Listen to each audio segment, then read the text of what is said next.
नमस्कार story Odia academy को आपन को स्वागत। आज चलत शुणा षठी ओषा बा सोमनाथ व्रतर पौराणिक कहानी। हरे कैलाश पर्वत रे महादेव पार्वती को सांगरे नहीं आनंद रे विहार करुथांती। सेठारे 36 कोटी देवता बसी थांती। एही समय रे पार्वती पचारिले, हे स्वामी केउ व्रत कले आपणक मनरे संतोष हेब मते कहंतु मु से व्रत करिबी। यह शुणी भगवान हसी हसी कहले, आमर सोमनाथ व्रत बोली गोटे प्रधान व्रत अच्छी, तुम्हें से व्रत कर। पार्वती पचारिले, से व्रत कले कि फल मिली थाए। महादेव कहले, प्रिय कहूची शुण। पूर्व काल रे मालक देश रे वीर विक्रम पाटली बोली जड़े राजा थांती। सेही राज्य को आमर 60 जन कोपती गले। से राज्यर लोक माने सोमनाथ व्रत करुथांती।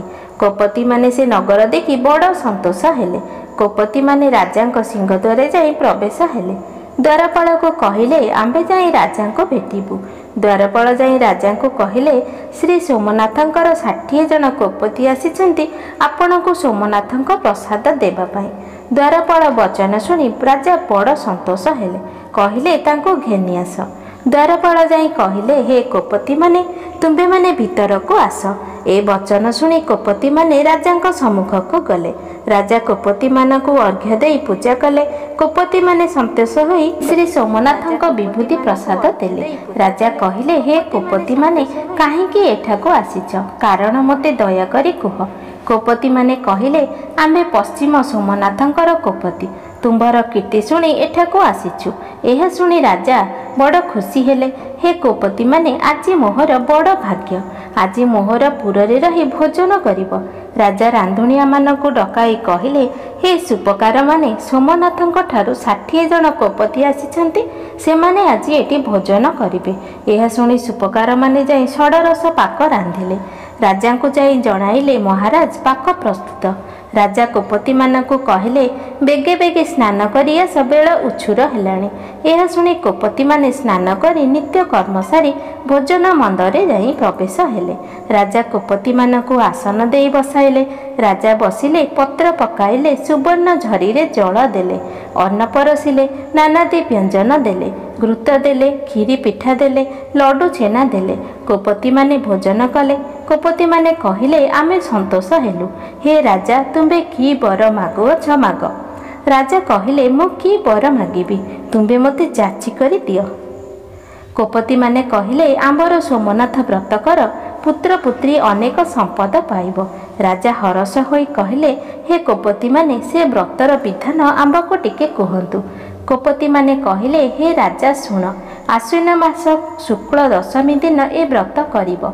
प्रातः कालरू स्नान करिब, 10 मेचा हलदी करिब, 10 मेचा गंध करिब, 10 खंड दांत काठी आनी रखिब, 10 थर दांत खसिब, गंध हलदी लगाई 10 थर स्नान करिब, शुक्ल वस्त्र पिंधिब, 10 वर्णर फूल करिब, 10 वर्णर फल करिब, 10 कोटी शुक्ल अरुआ चाउल करिब, 10 किय सूता करिब, व्रतरे 10 गंठी पकाइब, स्फटिक लिंग करिब, नहले मृत्तिकार लिंग करिब, रुद्र मंडल काटिब, लिंग स्थापन करिब, 10 कोटी कखारु फूल रे पूजा करिब, 10 वर्ण पुर देई 10 कोटी पिठा करिब, पूजा करिब। ब्राह्मण ठारू कथा शुणिब, कथा शुणी सारी दुबाक्षर चढ़ाइब, चंद्र को अर्घ्य देव।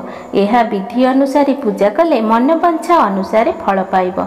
राजा यही वचन शुणी कहले, हे कोपती माने ए व्रत मो मन को कहीं पाइला नहीं। जड़े राजा होई व्रत कली बोली समस्ते उपहास करिवे। राजा कथा शुणी कोपती माने बहुत कोप कले। कहले, सोमनाथ व्रत को तो निंदा कलु, एणुकरी तो अंगरे कुष्ठ व्याधि हो जाऊ। कोपती माने एपरी साप दे सेठारु बाहरी गले। सेही क्षणी राजा देहरे कुष्ठ व्याधि हेला, कर चरण खंडिया खंडिया होइगला। राजा एपरी आश्चर्य कथा देखी बहुत दुखी हेले। पूर्व वृत्तांत सबु कहिबारु रानी कहिले, तुम्बे श्री सोमनाथ को निंदा करिबारु तुमर एभली फल मिलिला। तुम्बे श्री सोमनाथ को दर्शन करने को जाओ, तुम्हार भल हम। यह शुणी राजा श्री सोमनाथ को दर्शन कर बाहरिले। रानी को कहले, आंबे श्री सोमनाथ को दर्शन कर जाऊअछु। यह शुणी रानी कहले, मु पतिव्रता, तुम्बे चलीगले मु काहाको सेवा करिबी। राजा कहले, आंबर कठौ रखी पूजा करी रह। एपरी राजा कहिबारु रानी कठौ पूजा करी रहिले। राजा समस्तंकु प्रबोधना करी बाहरी गले। जाई पश्चिम सोमनाथ को भेटिले। श्री सोमनाथ को स्तुति कले, स्तव पाठ कले।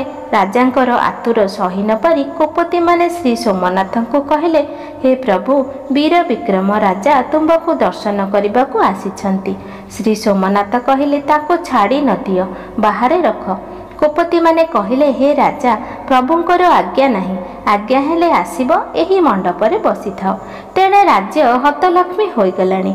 राजार पुओ भिक्षा मागी आनिले राणी रंधारंधी करती। एहीपरि किछि दिन बीतीगला। एक दिने राजा पुओ गोटे ग्राम को भिक्षा मागिबाको जाइथिला। सेही ग्रामर पात्र मंत्री पचारिले, तू तो वीर विक्रम राजांकर पुओ भिक्षा करुअछु काहेकि? यह शुणी राजांकर पुओ कहला, आम्भ पिता सोमनाथ व्रत निंदा करिबारु तांकु कोष्ठ व्याधि हेला ओ हतलक्ष्मी हेले, तेणु आम्बे भिक्षा करुअछु। यह शुणी पात्र मंत्री माने सेही राज्य को जाई राणी को घौड़ाई देई से राज्य रे राजा हेले।